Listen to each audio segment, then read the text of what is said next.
Welcome to Inside Games Daily, the only gaming news show that's brave enough to show a little skin. Yeah, that's right. I'm usually the one in the tank top, but check that out. Yeah, look at that. You can see some of the cottage cheese in there. That's right, Bruce. Rockstar is saving gaming by showing a little thigh. We finally got to see some meat on our video game protagonists and NPCs, and the sun is shining brighter than ever. That's right. The sun is bright. The asses are fat. Let me tell you. Woo! Love it. Boys, squat here. Yeah, love it. Love it. We got GTA 6 trailer 2 this morning. It is taking off. It's already #1 in trending. 20 million views last I checked, and it's got a bit of a different angle than the first trailer, which itself was also quite exceptional. Trailer 1 kind of introduced us to the city, to the new version of Vice City. Trailer 2 kind of focuses on the characters and the story that we'll meet one of these days. A year, as it turns out, in about a year, because it was delayed to May 2026. Obviously, I'm sure you probably saw that. Yes, it's a pain we're all familiar with, a Rockstar delay. In some ways, we're okay at handling it by now. But hey, at least we've got tickets to the gun show, huh? The game's website has been updated with character profiles and screenshots. So, hey, let's poke over everything we can learn, because that's always really fun when we get a new GTA. Yeah, there's already a lot of speculation. Some people think that Phil from the 3D GTAs is back. But just as a brief aside, the website has been going down intermittently all morning. So I've been poking over it, but that's just a sign of how popular this already is. All right, so first up, a synopsis of the game's story, direct from the website. Jason and Lucia have always known the deck is stacked against them, but when an easy score goes wrong, they find themselves on the darkest side of the sunniest place in America, in the middle of a criminal conspiracy stretching across the state of Leonida, forced to rely on each other more than ever if they want to make it out alive. Sounds like a hot summer blockbuster. I can't wait. Mm-hmm. The first scene in the trailer is a brief conversation between our dirtbag hunk protagonist, Jason Duval. He's one half of the protagonist duo that leads the game, and Brian Heder, a, quote, classic drug runner from the golden age of smuggling in the Keys. According to the website bio, Jason served a stretch in the army before ending up in the Keys working for local drug runners. It seems Brian and Jason have an arrangement. Jason works as a handyman and can stay in one of Brian's properties rent-free. Yeah, this right away, it seems like we got some familiar voices, maybe potentially. The Troy Baker area of my brain lit up as soon as I heard Jason talk.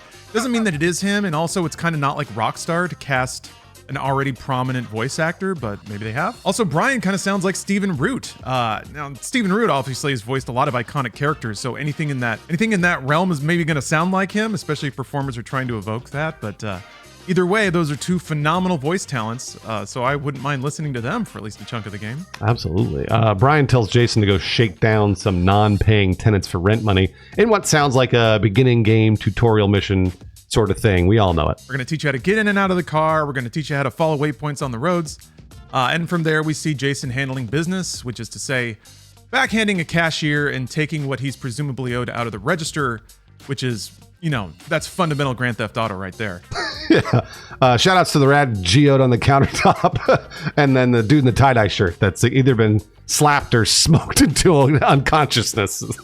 There's like a giant hookah next to him. So God bless America. From there, Jason hits the highway, enjoys a little Wang Chung, perhaps a throwback to the 80s heyday of Vice City, and then pumps iron on the beach before grabbing a sixer of Patriot beer at the local convenience store. Man, that sounds just perfect. But it's an important day because Jason then goes to Leonida Penitentiary to pick up his partner, Lucia Caminos. I'm very excited to meet Lucia. Yes, she seems to be the fighter of the duo. Her brief bio mentions being taught to fight by her father, and that, quote, fighting for her family landed her in Leonida Penitentiary. Everybody's always innocent in jail, Lawrence. There's not one person that's done something wrong in jail, just so you know.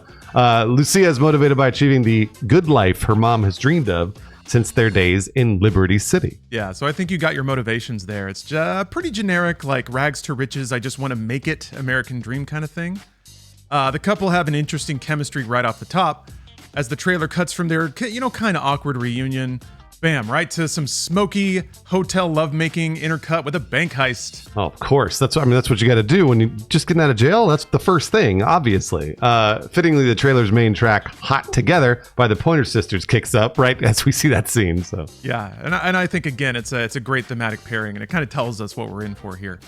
Then we meet our next character, Cal Hampton, who is Jason's friend and conspiracy theorist. Seems like a fun little sidekicky guy. Yeah, there's a line from an unidentified cop. Us cops, we got to protect each other. Yeah, so wow, corrupt cops in America? Couldn't be. No. But that means, we'll at least see a storyline or two, maybe from the police perspectives. Odds are you'll be compelled into working for a crooked cop, that whole thing. Yeah. Social media phenom Bay Lux then makes an appearance. She performed an early hit single with her partner Roxy as the duo Real Dimes 5 years ago. I'm really excited for these characters. They seem like a lot of fun. Nowadays, the Real Dimes, quote, turn their time shaking down local dealers into cold hard cash via spicy rap tracks and a relentless social media presence. And to me, that's maybe some hint about how GTA 6 will still find a way to parody modern America, which itself is almost so absurd it's unparodable. But like, if the Real Dimes are a duo that are straight up committing crimes and TikToking it and getting famous and money off that, that's fun, dystopian, and it's a good parody, I think, of where we're at. Multiple shots of general GTA carnage follow: cage fights, parking lot brawls, dancing in a form-fitting sequin dress, and firing a grenade launcher out the back window of a moving car. Gosh, I can't wait. I'm so excited. I can't wait. There's also a real brief reaction shot with another cast character, Draquan Priest. This is a street hustler with dreams of making it into the music business. Accordingly, he's signed the Real Dimes, hoping to break away from his job booking acts at Boobies Strip Club.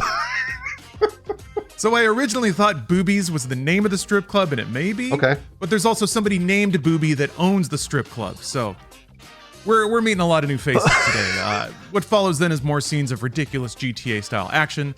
We got fighting in the wheel well of an airborne plane, which is pretty cool, and then a truck dragging a safe and slinging it around like a mace, a la Fast 5. One shot implies we'll be able to watch TV, similar to previous GTA games, obviously. A trailer for Phil's Ammunition, complete with bikini babes swinging around assault rifles, is really just about as American as it gets. That I'm going to be honest with you, I've never really seen a trailer like that in America, but I wouldn't be surprised if I saw one. Hey, well, we also don't live in Florida, which is... That's true. It's a capital A American place, that's for sure. Yeah. What's interesting about this, a lot of people picked up on this. This scene features what looks like a knockoff PlayStation 5. It's got the white and the blue accent.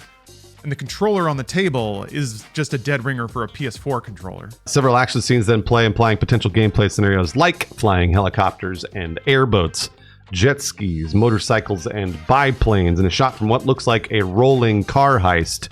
All things that really, honestly, a lot of that we've seen in GTA 5.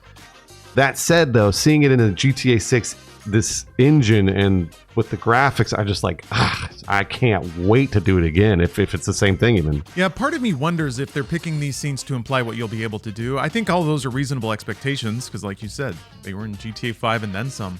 But I also wonder if maybe a trailer like this is going to get them in some cyberpunk-related trouble eventually, where there's a scene depicted that's part of a cutscene that maybe isn't something you can do in-game. But Rockstar has been down this road before. I think they know what they're doing. In addition to what we saw in the trailer, there are a few more characters detailed on the GTA 6 website that weren't depicted in trailer 2. Yeah, there's Booby Ike, a local business legend whose empire spans real estate, a strip club, and a recording studio. So, of course, his name is Booby. There's also Raul Batista. This guy looks suave as hell. He's a professional bank robber that really does look like he tumbled right out of a Michael Mann film. I mean, there's even like a Heat-style assault rifle in the middle of the street kind of shot. Good stuff. The website also has synopses for a lot of the locations in and around Vice City. The website went down, so we won't be summarizing that here. Lawrence was trying to do some research, and that website is just not up. So yeah, I was curious what the details of all the locations would be. There are like 4 or 5 of Vice City, the Keys, the wetlands, and some other areas around. There's like an industrial area in the city. What's interesting though is I did read some acknowledgement that Vice City had a heyday in the 80s, which makes its Miami parallel more concrete. May even acknowledge GTA 3 Vice City, or just that the city had like drug days back then that is kind of living under the shadow of now. Yeah, the trailer itself, like we said earlier, is just popping off on the views. It makes sense. These trailers, they come once every 9 months to a year, so we're only going to get a little bit. We watch them over and over because they're so much fun. I'm sure you've probably already seen it. If you're watching this episode, you probably have watched that trailer a couple of times. Yeah, let's see here. Since we started recording, the trailer picked up, I think, 2.7 million views. There you go, yeah. So we'll see. It's off to the races now. But it's time for takes. Go ahead, Lawrence. It's all you. I want you to talk about sex. Yeah, I think a lot of developers, American developers specifically, have been a little sexless lately.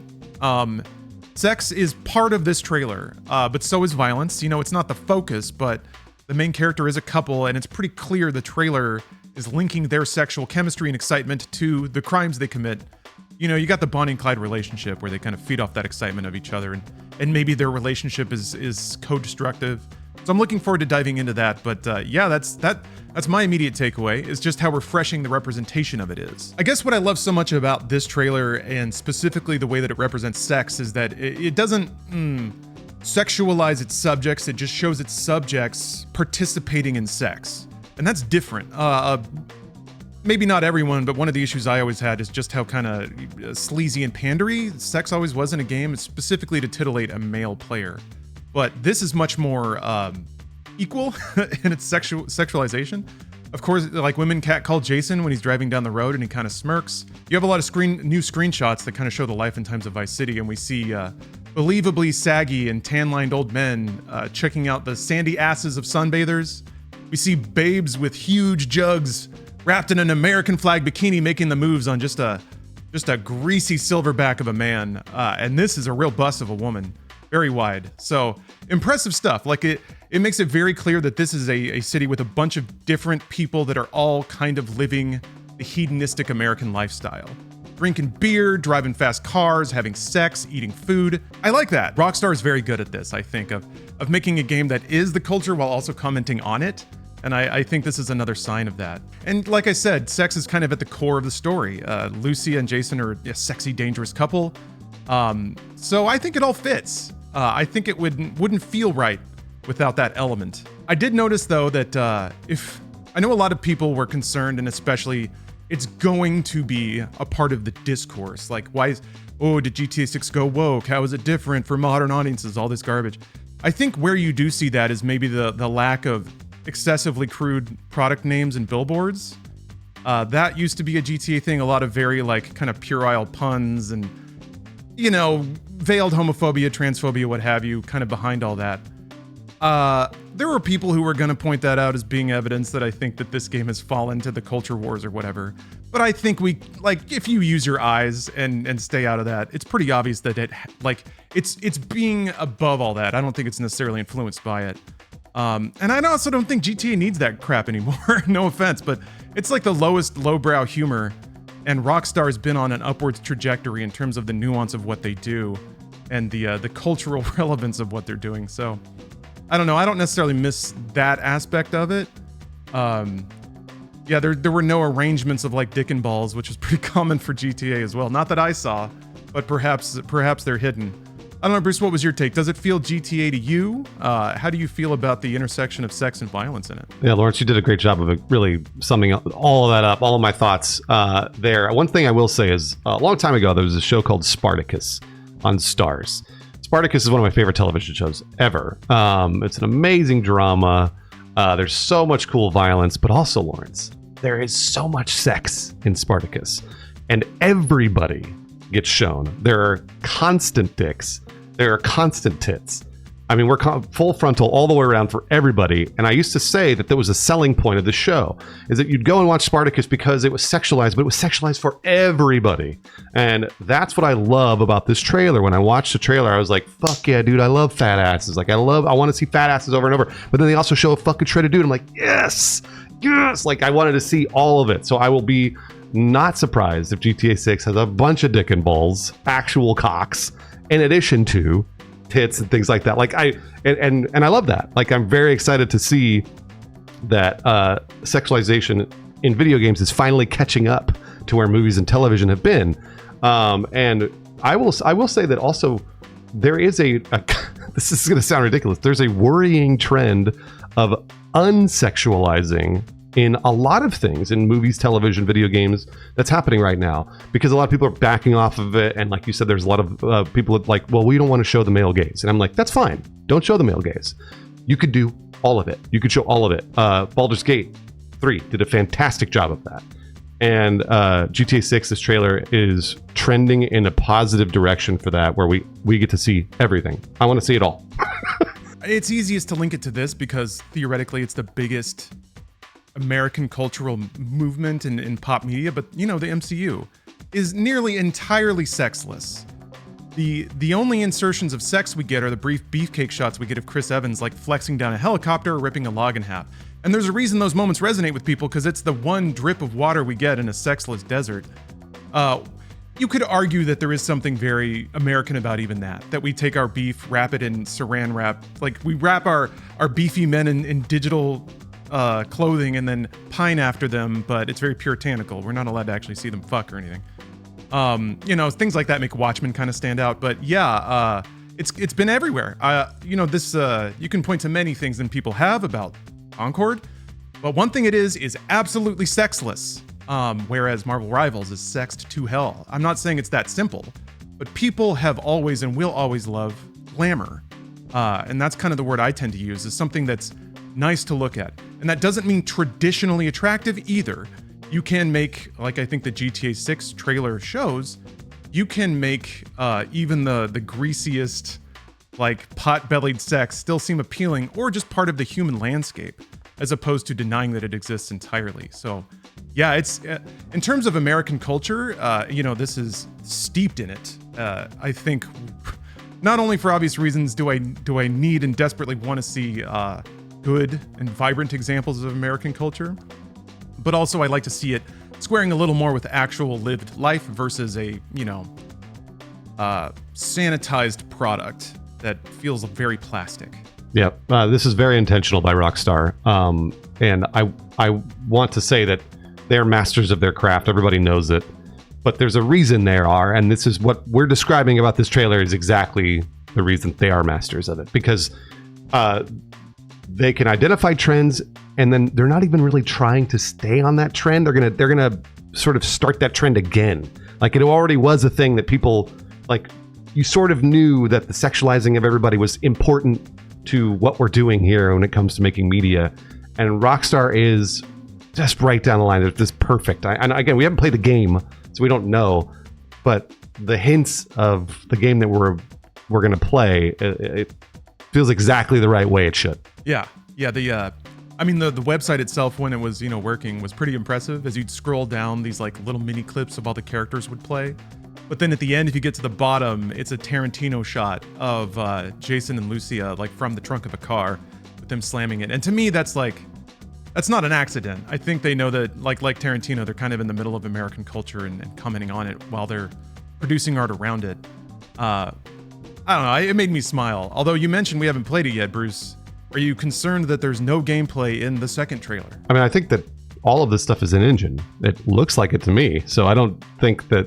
I think that this is, if we were going to, manipulate the camera around our characters in a video game, then this is probably what we would see. I did want to see a little gameplay. I will say that. I was like looking forward to seeing that.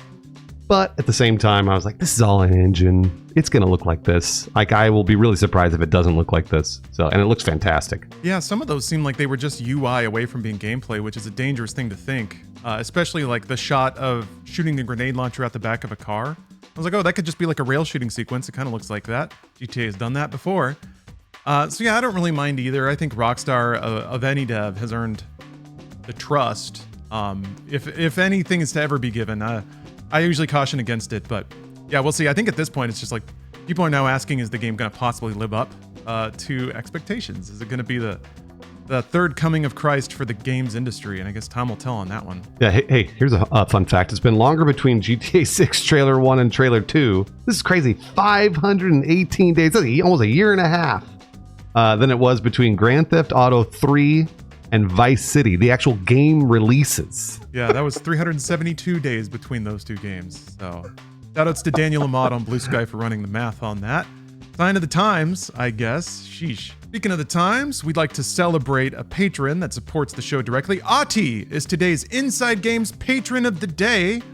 Ati, congratulations. They've already examined every single pixel of every single frame in the GTA 6 trailer and found a secret code that, once decoded, simply says, drink your piss, Wasser.